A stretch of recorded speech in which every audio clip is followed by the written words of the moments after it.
Amrita, you're doing a lot of work on pronatalism in India, very specific to that culture. And I think a lot of the 7 assumptions that Laura spoke about do show up in a lot of your research, but I also found that you speak very specifically about the role of tradition within the Indian culture. You talked about matter normative, a word that you use in your book, Motherhood and Choice. Can you talk about some of the research highlights from your book and also define that word for us? Sure. Thanks, Nandita. Now, for those who don't know about the book Motherhood and Choice, very briefly, it's a dialogue, a lived dialogue between the outliers of motherhood and the norms of motherhood. So these outliers are women who reject or challenge motherhood and mothering in different ways.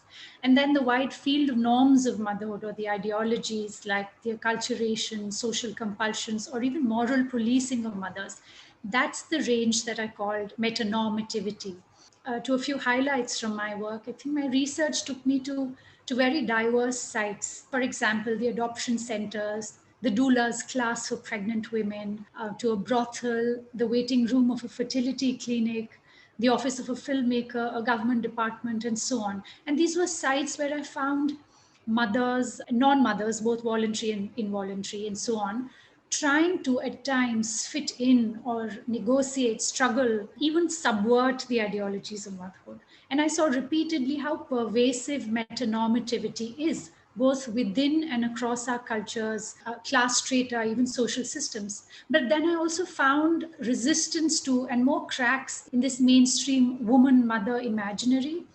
The fascinating part is that these cracks aren't just from those who refuse motherhood, but also from inside the motherhood tent, as it were.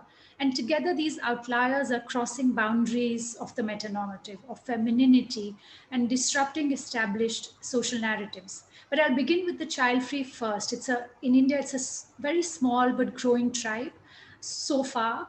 But they're asking very thought-provoking questions that we're perhaps very uncomfortable and afraid to ask, which is, why do we even want children?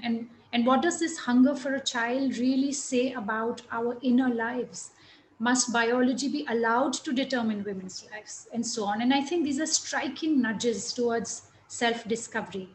Interestingly, most of these child-free women I met are still caregivers to their parents, siblings, pets, and leading lives with meaning and fulfillment.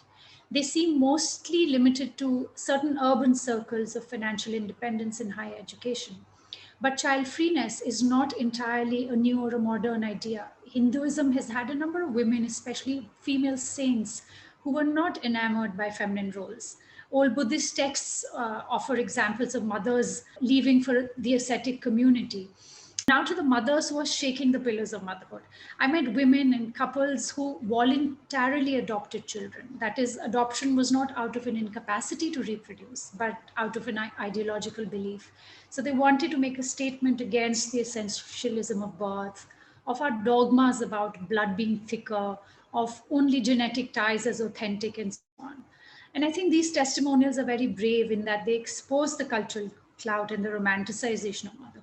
So to sum it up, Nandita, I think I'm trying to shine the light on this assortment of maternal outliers, mothers and non-mothers, who offer us very interesting and progressive alternatives to patriarchal motherhood, to belonging, and less oppressive models of caregiving, and showing us what it may mean to examine our own naturalization, the layers of being in the world in a way where women can live fully and with relatively more autonomy.